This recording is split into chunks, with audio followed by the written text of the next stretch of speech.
There is no one-size-fits-all or a simple fix when it comes to your well-being. Hi, my name is Josephine, founder of Positivity Center and Wellbeing Consultant, and a person figuring out how to be my best. So join me in conversation with friends, sharing what works for them, and then listen to what works for others so you can create something that will work for you. Well, hello and welcome to the show today. I am so excited to be here with my friend, Sean Tyler Foley. Hello, Sean. Welcome to the show. Oh, Josephine, it's always a joy and a pleasure when you and I get to hang out. Yes. Well, the very first time we got to hang out, I was reflecting on that because I thought, okay, this will be fun to have another conversation with Sean Tyler. It's not very frequently, but the first time we met was actually at a conference, but really not at the conference part of the conference. We met in a swimming pool / hot tub, and you brought your family along. Yes, I did. Yeah, you got to meet the family crew. You got to meet my wife and my daughter, and were very gracious as she took over the hot tub. So I appreciated that immensely. Well, I remember she was running, and this was like a clear thing that I was like, okay, this family's special, because she was running and you stopped her and you're like, Kenzie, did you see what happened when you were running? Like, you didn't say don't run. It was really cool. Like, so tell me about that. Like, how do you parent that way? Well, so that comes from great parenting that I received, and having incredible parenting role models throughout my life, both peers. I know really, really good parents who really understand. And then part of it comes from my safety background too. I know that when I tell somebody not to do something, they don't listen. So it's explore the hazard and the danger with them, and then we'll see what solutions we can come up with. And I don't always parent that well. There are times where I'm like, don't do that. Oh, roar. But I try to do it more often than not, especially because it's important for me, for Kenzie to be able to explore her world and see it from her eyes, because she still needs to have fun. And on top of it, if she doesn't actually experience the danger, she won't understand it. So it's a really fine line as a parent for me to need to expose her to some of these hazards, because if you shelter her and she never knows, it actually increases the danger from an ignorance standpoint. Like, I see so many, particularly in my line of work as a safety consultant, I see very bad incidents and fatalities come because people simply didn't know that a danger existed because they'd never been exposed to it before. So for me, it's kind of half of it is parenting and half of it is just my consultant hat goes on. Hey, in that particular incident, what could have happened? Did you notice what you went through? Because then we can have a conversation, and then her guard isn't up. And a lot of that comes from, coaching conversations that I will have as a consultant on site with various stakeholders. Because when you come at them with the disciplinarian hat, they're going to tune you out and shut you off. And especially in a scenario like that, and you also don't want to startle somebody, right? If they're doing something wrong, the worst thing you can do is frighten them, because then, right, there you go.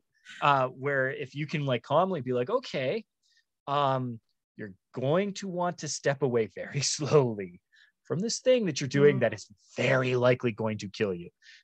Because if you startle them, then it could create that reaction that then is what you're trying to avoid. So that, especially in a scenario like that, where you don't want her to hurt herself, you just get her attention, slow her down, and find out if she recognizes where the hazards are. Well, and the other thing that you did, I don't know if you realize this, but it's so fun. That was like 3 years ago, and I can still remember. And you said to her, like, what is it, maybe not exactly, but kind of to the tune of, do you realize the example you're setting? Like, when you do this and you're not supposed to, what are other people going to do? Because they're watching you.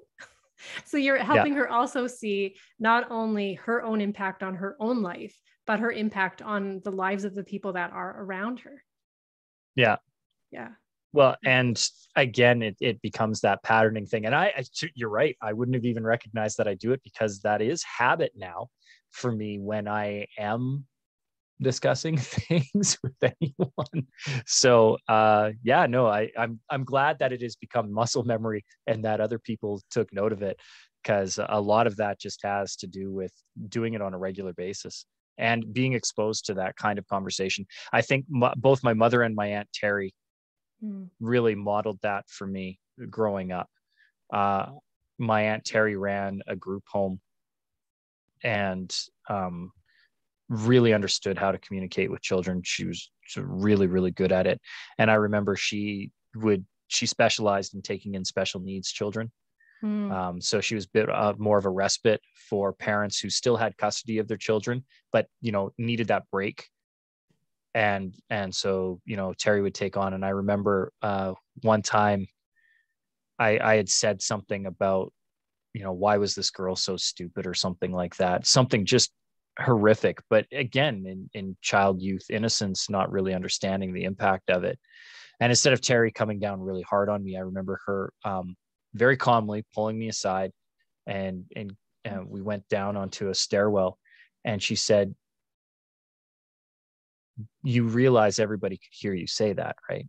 I said, "No, I just said it to, my friend Jamie." She's like, "No, if I heard you, then everybody heard you. And so did that girl hear you." And she's not stupid, Tyler. And she took a really interesting approach to explain how this one girl's cognitive understanding worked. And she actually equated it to cogs and gears on a bicycle, when they fit together. And she said, she still spins this way. It's just a couple of her cogs are missing. So every once in a while she will jump logic so that the teeth won't all grab at the same time and something will slip. But she still understands. She's still there. It just sometimes takes her a little bit longer. Or in some cases, she jumps to the conclusion quicker than you would without reasoning and process. And so a lot of times her emotions are a little bit different and she experiences the world differently than you, but she's not stupid. And that really stuck with me, both in an understanding of, where different people see the world differently. And you don't have to have, any kind of mental challenge either. Like we all just see the world differently, regardless of our struggles, and recognizing that there are all kinds of shapes and sizes of seeing the world, and that my way is not necessarily right. And in fact, my way was probably the mean way and a little bit more harmful and detrimental. And so the way that she approached it too will always stick with me. It's one of those things where she could have just yelled at me and don't do that, that's rude. And I would have stopped doing it in public. Right? It would have corrected the behavior in a public way, but I wouldn't have had the deep root understanding to actually change my behavior forever. Yeah, I would have been more of a fear that would stop you. I don't want to get in trouble, so I better not, right? So I better not do it while people are listening or watching. And again, I take that into the safety. A lot of times when we're very disciplinary with our approaches, people just won't do that thing when they know that they can get caught. And I don't want that to be, I want it to, I want them to raise a higher level in that and do it because they want to, not because I want them to. Yeah. And that's really when you have that impact. And so again, I had great modeling of that growing up. And then I've had training to understand why that modeling works. And I'm very grateful and blessed. And I'm glad that it passed on, that you were able to see it, and I can have a mirror back to know that what I'm doing is working. Yeah, I totally noticed it. And I have older children now, like my youngest is 14, and we're kind of going through something similar because he just got his learners. And so now we've got another, learner driver in the house. And boy, has it made me aware of how I drive. Because I don't want him to do what I say. I want him to do what I do, right? There's a big difference. Yeah. So that is a life lesson. But yeah, you picked up on something that I feel is actually pretty profound when it comes to, the life experiences that we have, and that everyone's got such a unique, life experience, and it shapes them into who they are. you know, for good or for bad, I mean, we get to create that story that shapes, you know, who we say we are. You know, just bringing up some of your upbringing with your aunt and your parents, and, you know, how has that shaped you into who you are today? Like, is it something you've just noticed in your, you know, let's say last 3 to 5 adult years, or is it something you noticed even before? You know, maybe just share a little bit about the who you are journey and how the experiences and have led to you being who you are today. Well, I think everything obviously led to who I am today. And I do look back and see the significant road markers in the journey. You know, significant ones happened at 6 and again at 8 and then 12, 16, 18, 14. Like I have these specific events that I can look back at and go, if I didn't have that, I definitely wouldn't be on this path. And all of them have built to who I am. Did you know as they were happening, or was it more of a reflection after they had happened? Because you're, you know, you're 6, 8, 10, you.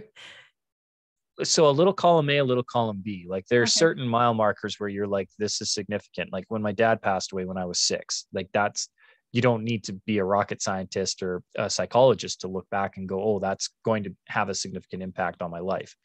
But again, the older you get, the more knowledge you've acquired, the more refined the lens that you're looking back on becomes. So my understanding of these events 2 years ago is different than what they are now. My understanding of those events 5 years ago is different than what they are now. And it continually evolves, and it's fun. It's a fun exploration to go back and go, how did this impact me? And the more that I explore my own story, the more I see influences from all over, and the way that as you and I have both, gone to conferences with Tony Robbins, and he says it really, really well. He's not the first to say it, but he says it well, in that, life happens for you, not to you. And you'd pointed out, it's our lens that determines whether or not that thing is in our estimation good or bad. I don't view things as good or bad. I view them as events. One of the great philosophers that I like, modern philosophers that I like to listen to, Dr. John DeMartini, talks about, the oscillations of life, and how we all embody all things at all times. We are not good or evil. We react to stimuli.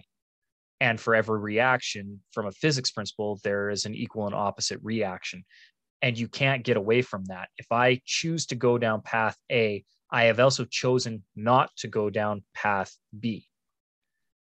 And subsequently, there is an opposite reaction by not taking the one course and choosing the other. And that it's going to be true no matter which choice you make. Which is funny, because it actually brings to mind the poem by Robert Frost, the Road Less Traveled. Yeah. Which most people truly misunderstand, because they think that by taking the harder or untraveled path, that somehow your life is better, that you choose the thing that hasn't been done. And that is not at all what the poem is about. It takes the 90% of the poem is setting up a reflection about how these two paths are almost identical, that they have almost the same amount of leaf covering, that they travel almost the exact same difference, but one was slightly less traveled. And so he chose to take that one. But it's not that he chose to take the path less traveled. The whole point of the poem is that he made a choice.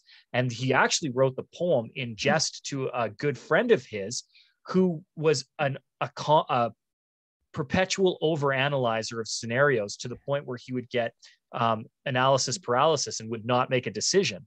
And so Robert Frost's whole poem, the whole point of it is not that he chose the road less traveled. That just happened to be the choice that he made.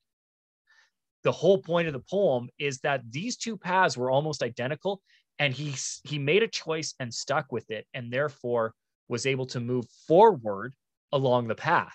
Yeah. That's the point of the poem. Exactly.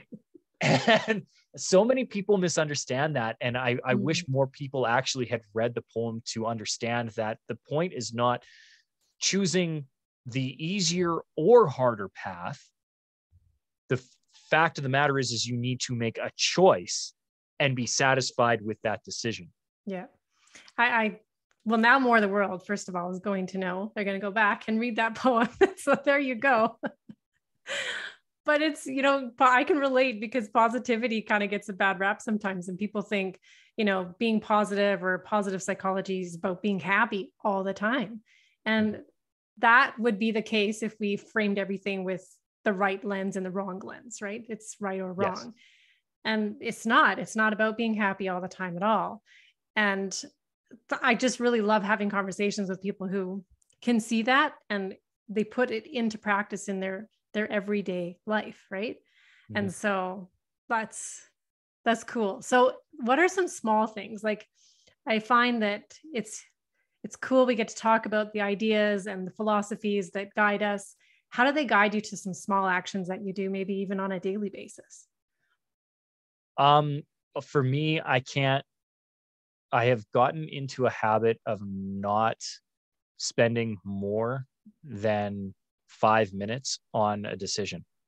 A good friend of mine who I've watched succeed and struggle, made a great observation once, especially with Facebook memories.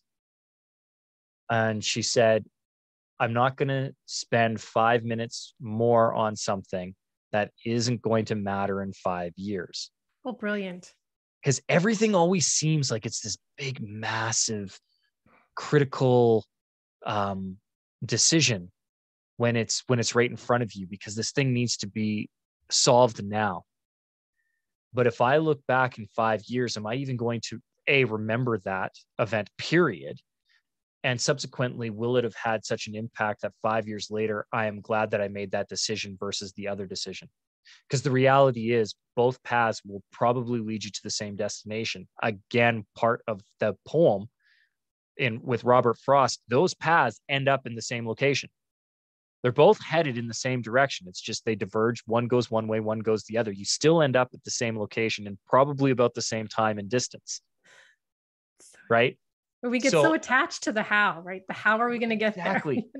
Exactly. Like if my life went the way that I planned it, I would be unmarried and a marine biologist working off the coast of Australia, studying great white sharks.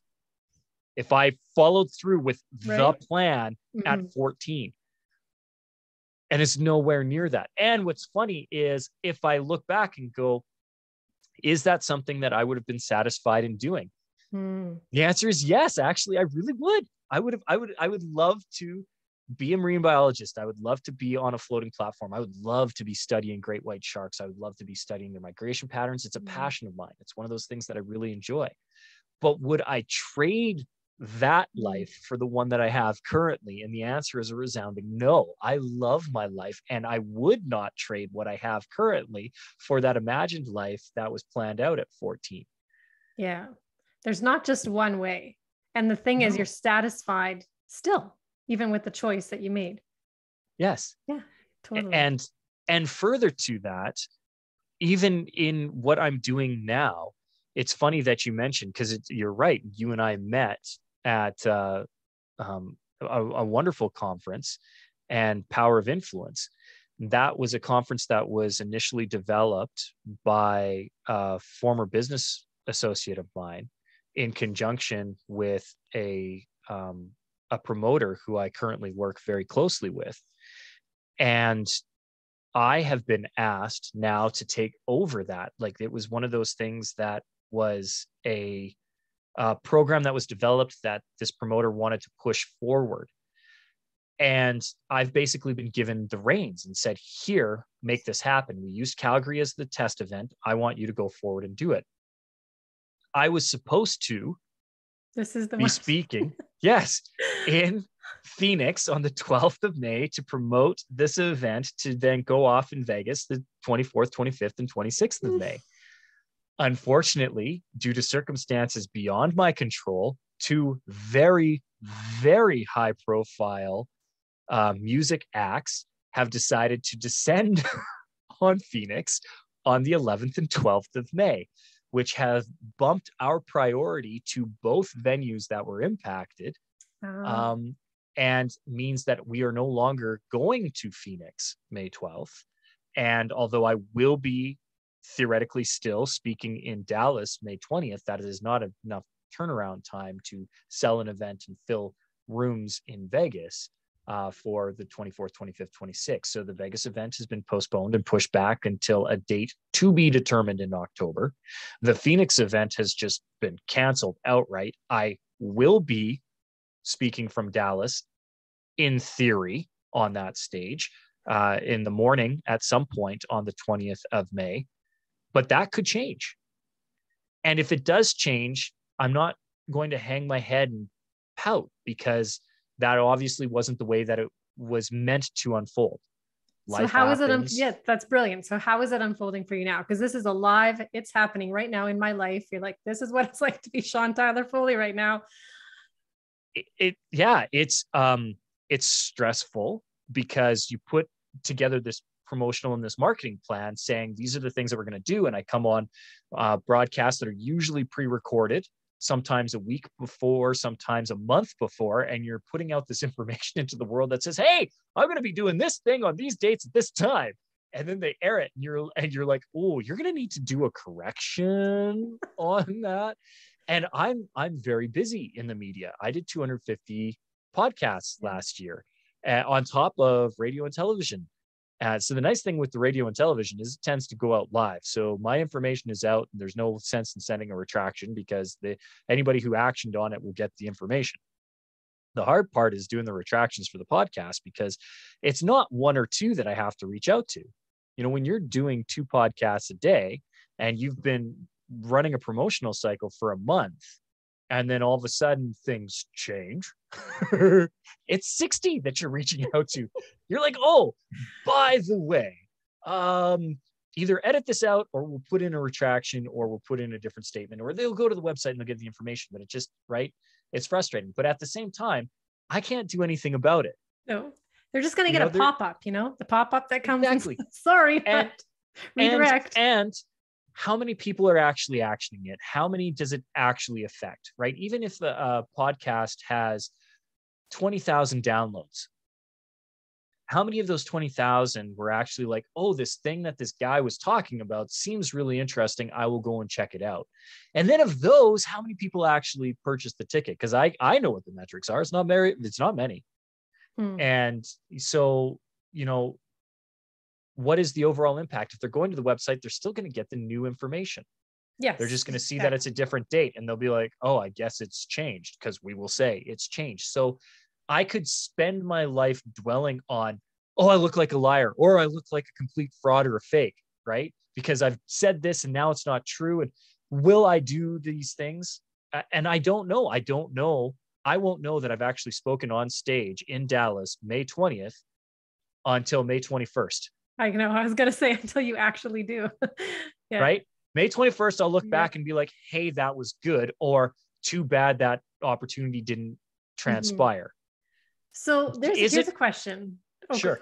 So it sounds to me, it's almost like the muscle memory, like your mind has developed to a place where when stuff happens, when things don't go the way you planned it, it's almost like you welcome it. Like, it's stressful, don't get me wrong, because you're pivoting and changing, but it's not unwelcome. The best laid plans of mice and men, right? They often go awry. There's a reason that's a saying. Like, I've never heard that saying ever. Really? Well, yes. There you go. I'm full of new tidbits for you, Josephine, and I'm happy to provide them. But and it's why Steinbeck wrote the book of Mice and Men. He stole the title from the saying, and which is an unbelievable exploration of the human condition and how we can't actually control things. And the more we try to control things, the more likely chaos is to present itself. Right. So in much to my wife's frustration, I am an agent of chaos. I don't mind when things go sideways. It's not that I welcome it. Okay. Nor do I expect it. I just understand it. I Got you. understand that you can have a plan, but you can't be so rigid in that plan that you're not allowed to detour, Hmm.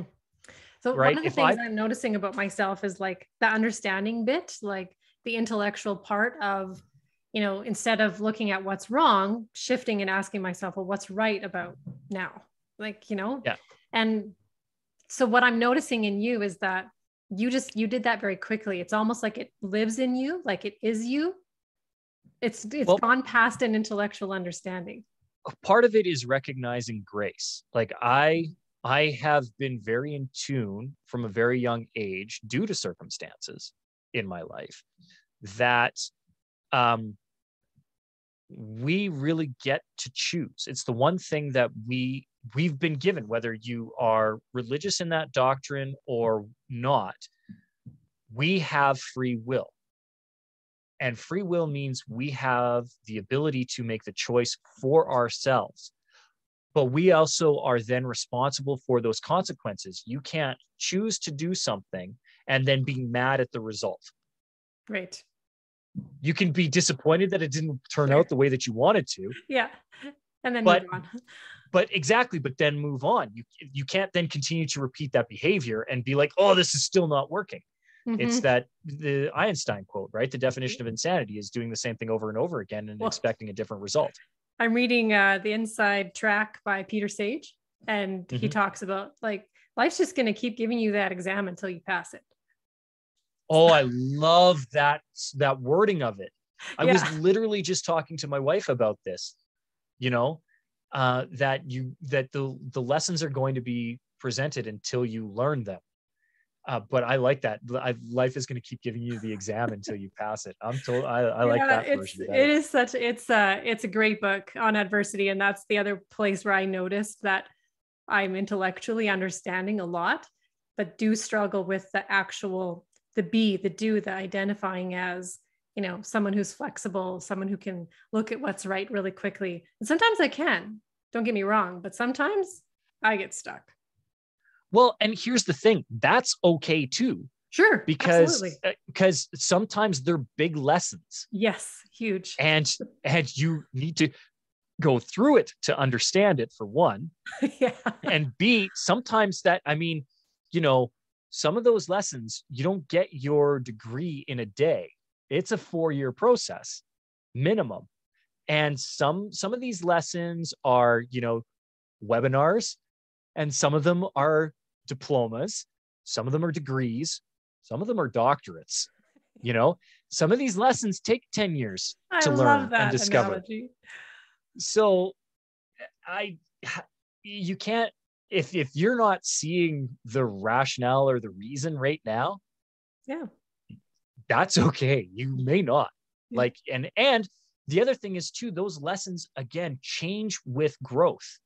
The more we grow in our mentality, the lens changes. Like, just think of a human eye, right? My eyes see differently today than they did 20 years ago. 20 years ago, I had great vision. And then I started to lose my eyesight and I needed glasses in order to be able to see. And then I got tired of wearing glasses and I went and got laser surgery. Now I don't need glasses anymore, but I still don't see as good as when I was 15, 20 years old, Yeah. when I had crystal vision. Now I have this really good vision that is blurry sometimes, and There you we, go. and that is the lens that I'm currently looking through the world. And if we think about that, the hindsight being 2020, I don't know that hindsight always is 2020.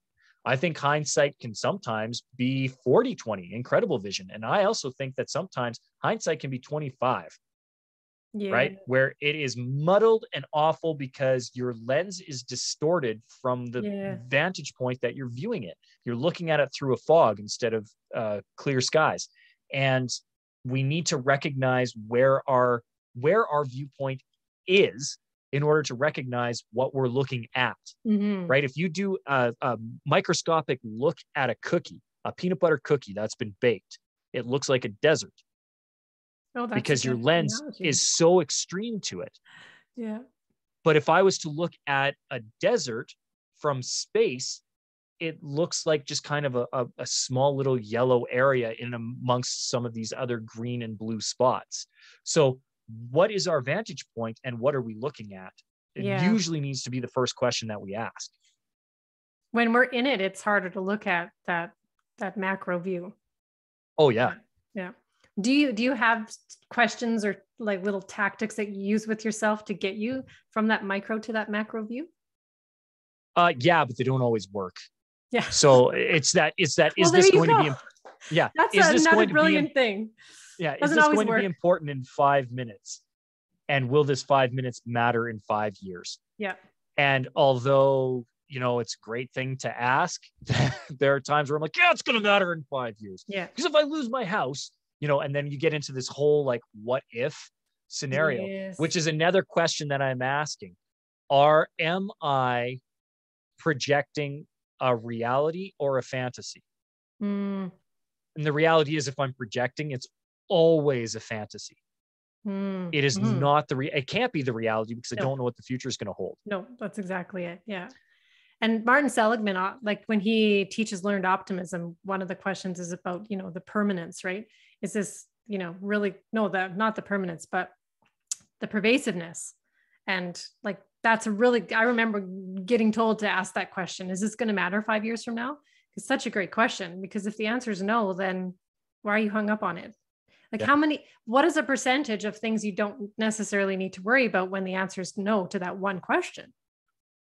It's damn near everything. Yeah, almost everything. You know, yeah, exactly.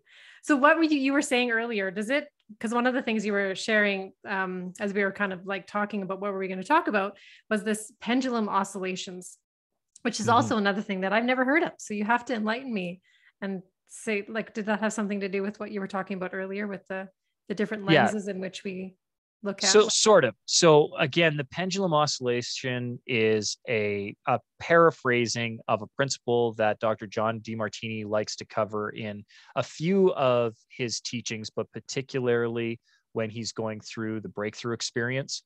And one of the things he talks about, well, many of the things that he talks about is just the how just life, like if we actually look at life, what makes up life, and life being movement, and movement being a series of oscillating, right?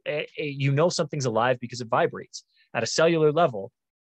Things shake. Gotcha. And those oscillations are measurable and repeatable. You look at ocean waves, tides, our own heartbeat and our pulse, our breath.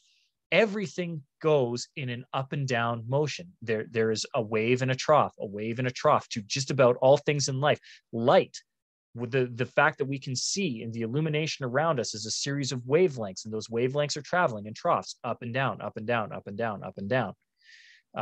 And so that if graphed out, it's a pendulum movement, right? We're going either up, down, or left, right, depending on how you orientate the graph. And if you think of it as a pendulum, the key is not to experience these highs and lows, because if you flatline, you're dead. You have to have some oscillation or you're not living. But you want to be in an excited state or in a calm state. And most people don't want to be in an excited state. Is there still a need for an excited state? Yes, there is. We need to operate sometimes at a high level. We need to have higher oscillations. We need to have higher rhythms, because those are important for a period of time. But again, that is part of a natural rhythm. We need to have these high oscillation periods, which then need to be followed by low oscillation periods for rest and recovery and recuperation. The key is how far are we swinging? What are those deviations? Because when you get really manic and you have these high highs, it's a physics principle. What is going to happen? Opposite reaction. You're going to swing that pendulum all the way over, equal and opposite reactions. So all of a sudden, if you are high over here, you're going to go low. And that is when you are manic. You have these high states and these low states. And the key is you don't want to flatline. Right. But the closer you can get to center, where your oscillations are, oh man, well, hey, that's going to work out. Oh, but then that went, but hey, this is, you Right. can slow that wavelength, right? Not Totally. Yeah. only in the height of the waves going back and forth, but also the length in which you stay in those states. Got So you. not only do you want to shorten the troughs at the peaks and troughs, but you also want to lengthen out those oscillations so that, yeah, you're going to have a high period, but you're also going to have a low period. They'll be likely sustained, but they're not going to be life altering. They're not going to be Yes. extreme. They're going to be like, oh, well, right now, welcome to the lull. Like, this is not working out. The good news is something's bound to. We're going to cross over. Mm-hmm. You Mm-hmm. don't want to flatline because then you're not living, and Yeah. Yeah. people can be alive and not living. And if you're Yeah. not moving, you're not growing, you're dying. Yeah. And I don't want to be dying in life. I want to be living in Right. life. Yeah. And so it's understanding that framework Yeah. that life is going to happen. You don't, all you can control is your reaction to it. And are you going to, where do you want to live in that? And how extreme do you want those reactions to be? Because, even within the spectrum of anger, right? I can be annoyed. I can be upset. I can be angry. I can be livid, like, Enraged. Yeah. Cold. where do you want to live on that spectrum? Right? Because I would never tell somebody not to experience an emotion. Yeah. We're going to experience everything. And the more that we can embrace the fact that we will experience these emotions, recognizing what the counterpoint to that emotion is, then looking at why is that currently absent and what can I do to get back to it? Yes. And when you can start to look at that analysis, then all of a sudden these extreme swings stop mattering, right? Like, I could yell at Kenzie running down the thing, stop doing that. Or I'm still annoyed with her. Yeah.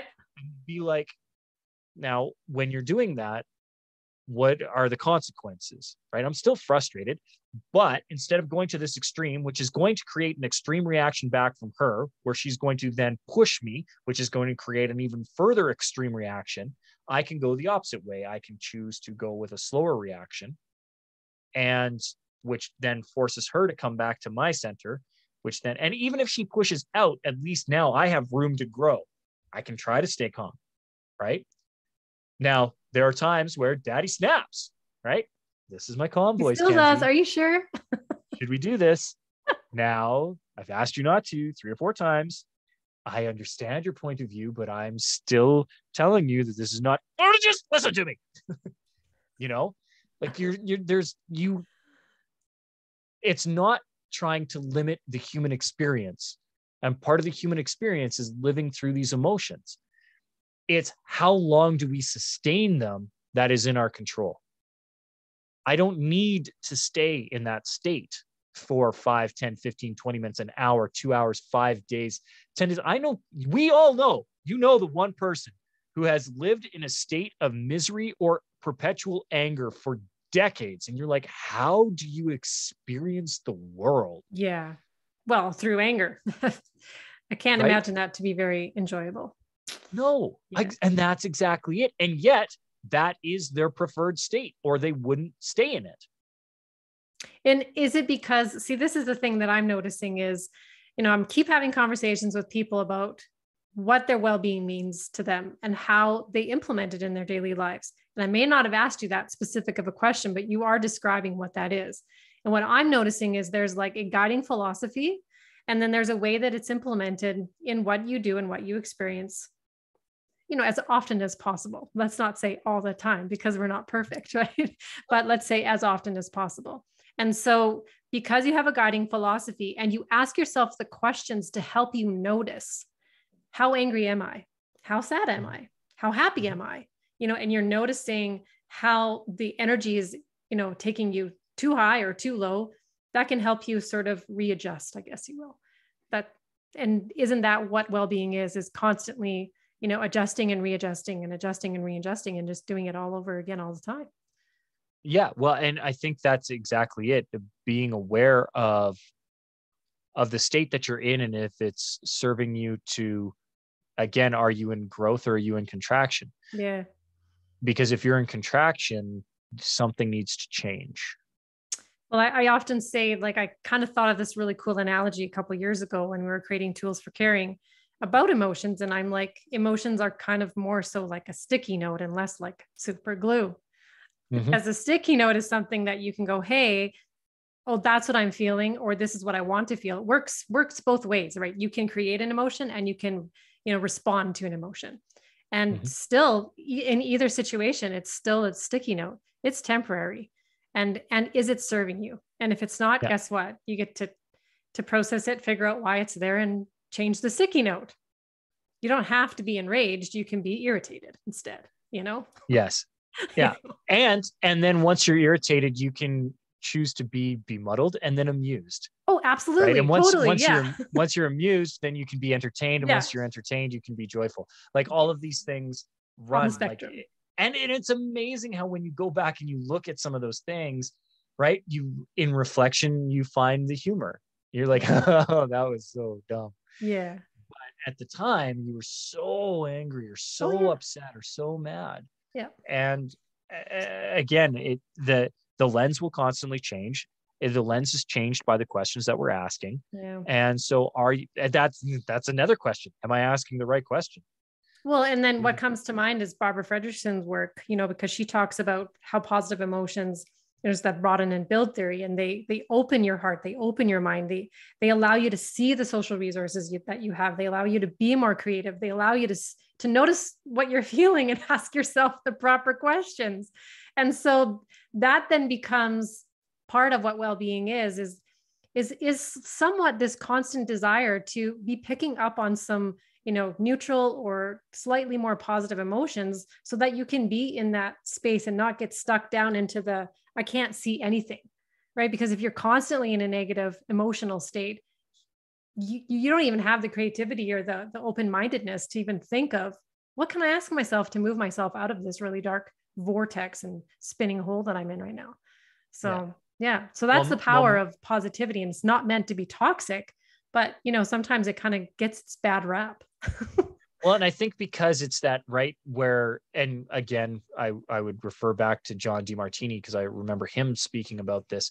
The danger in that, in the philosophy, is when people don't understand what positivity and positive thinking actually is, where they think that if they have a negative thought, then it's done, right? And so the moment that negative thought creeps in, they've stopped thinking positive and now it's ruined, but which no, then that's not the creates case. that downward cycle. Exactly. hold And you're like, on no, a minute. no, yeah. And you're like, no, what it means is you need to be aware of state, and are you choosing to be in it, and for how long, and is there option? And I think one of the, instead of positivity, I think one of the nice things, there's a movement now in changing the language, right? So optimism is one of it, optimistic thinking, where you're going to be presented with challenges, or it wouldn't be life, and you are allowed to be like, man, this sucks. The key is, do you sit, man, this sucks and there's nothing that I can do about it, or do you go, man, this sucks, how do we get out of it? Well, and what is it teaching me? And what is it teaching me? It's not that it's one or the other. It's more so this and that. Like I can experience madness and I can learn this from it, and that, and I can grow from it. Yeah. Well, and on top of that, this and that is there again, every action has an equal and opposite reaction. So if you feel this is bad, that's okay. That's your conscious choice. That's what you are seeing for it.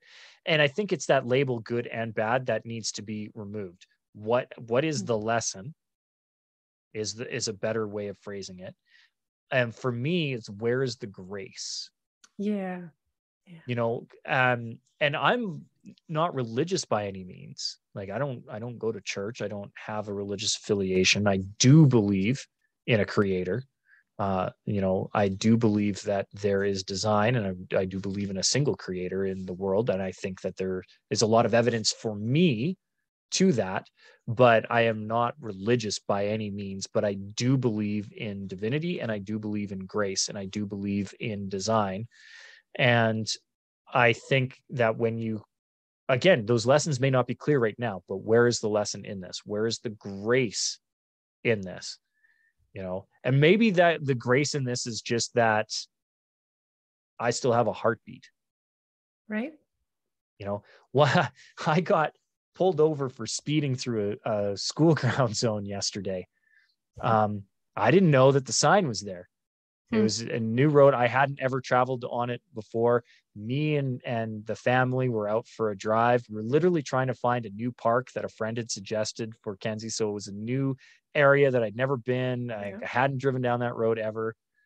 Apparently the school zone is fairly new because the school went up less than a year ago. And so they like to patrol that area because there's also a new overpass that only opened up 2 months ago. So there's a lot of people like me traveling down that road doing 60 and a 30.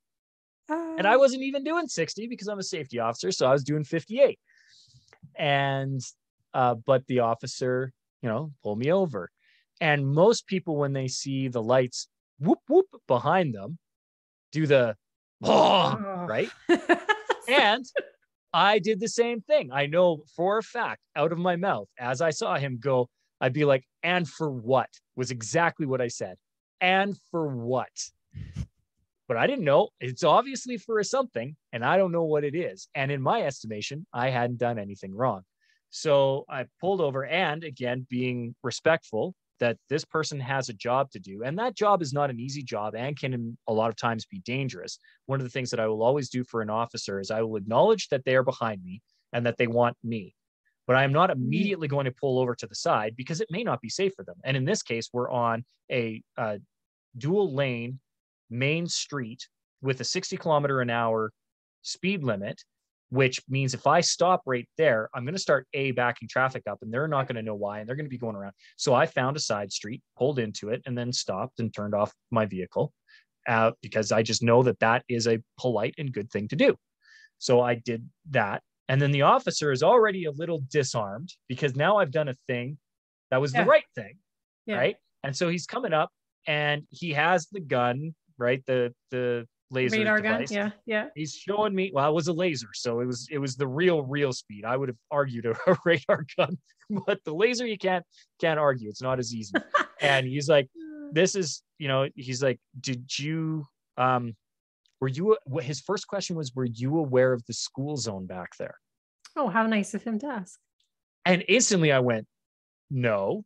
He's like, yeah. And then his next question, again, not necessary, but I think because I've already extended him a courtesy, he's about to extend me a courtesy. He goes, do you travel around here often? I said, no, actually, it's the first time I've been on the road. He's like, yeah.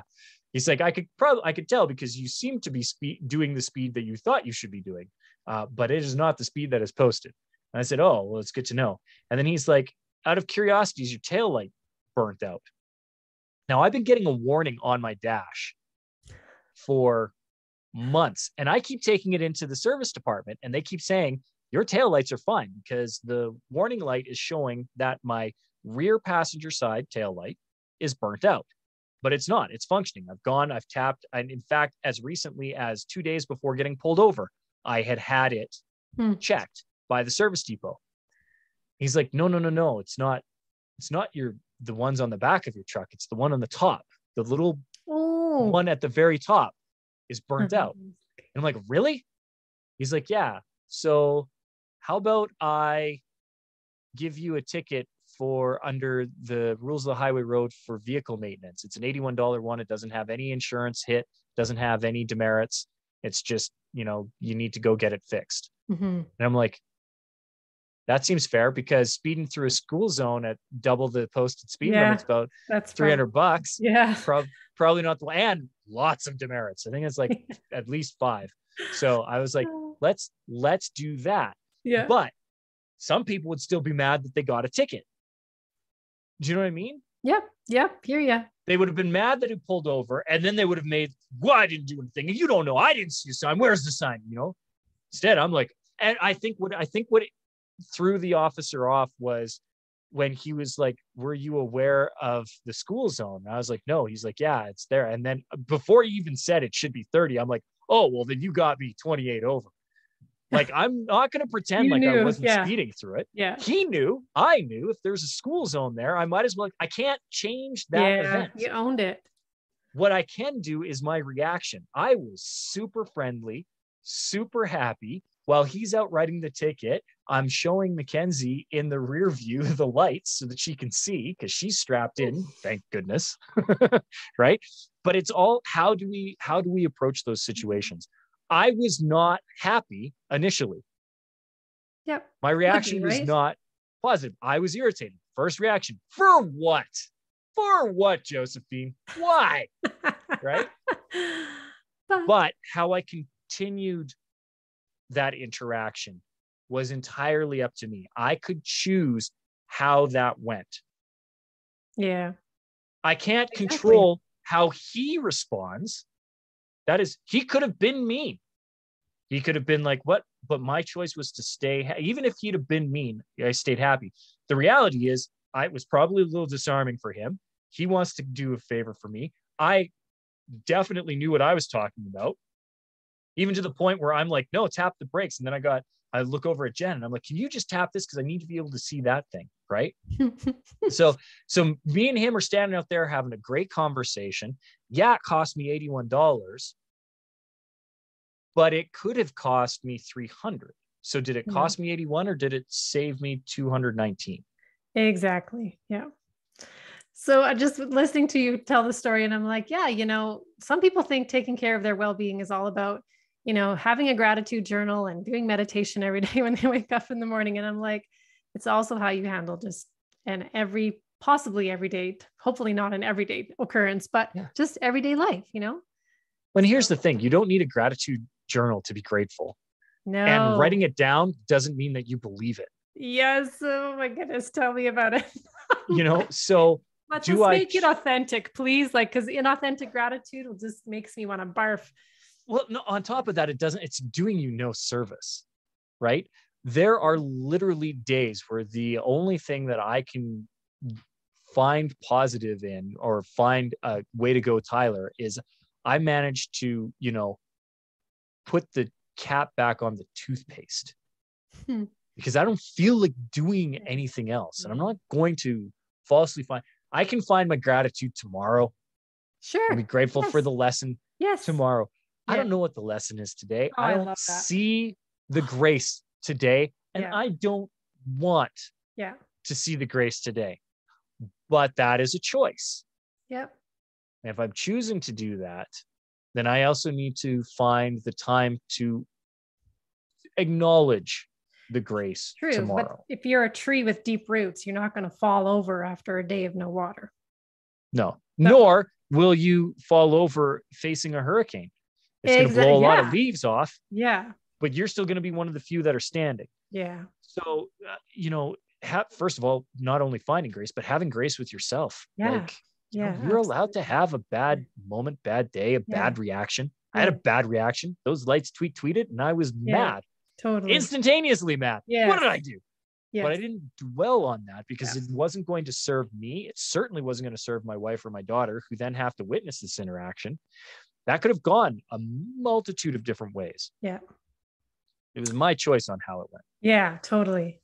I mean, we could talk for a really long time, I'm sure. Go on and on. But if somebody did want to talk to you a little bit more, how can they reach you?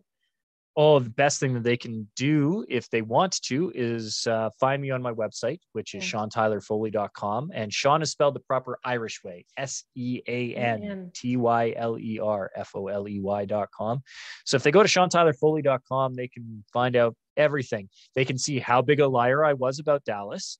They can see if I got to speak there. They can see if my event in Vegas is going through, which is the exact same event that you attended back in 2019, just done on a bigger scale and at the MGM Grand, or it may now move over to Encore, which would be really, really fun. So we'll see. I hope those events come to be. They were powerful. Yeah. I still treasure that conference. It was amazing. Well, I will definitely look to you for a testimonial. All right. A little bit later for some of our promo material. Done deal. Done deal. Right. Well, thanks for joining us today. And gosh, I don't even know how to close today. It's just people just, I think the biggest thing people can be encouraged by listening to you today is just to build a strong foundation, find a really good guiding philosophy, and find ways to just implement it every day. Thanks, Sean. Thanks for listening to Wellbeing That Works. Before you go, take 1 minute to write down your takeaway from today's guest. And be sure to download our Wellbeing Evaluation Sheet to help you along your wellbeing journey. And if you've got something to share to inspire others, be sure to be a guest on our show. Until next time, with love and kindness.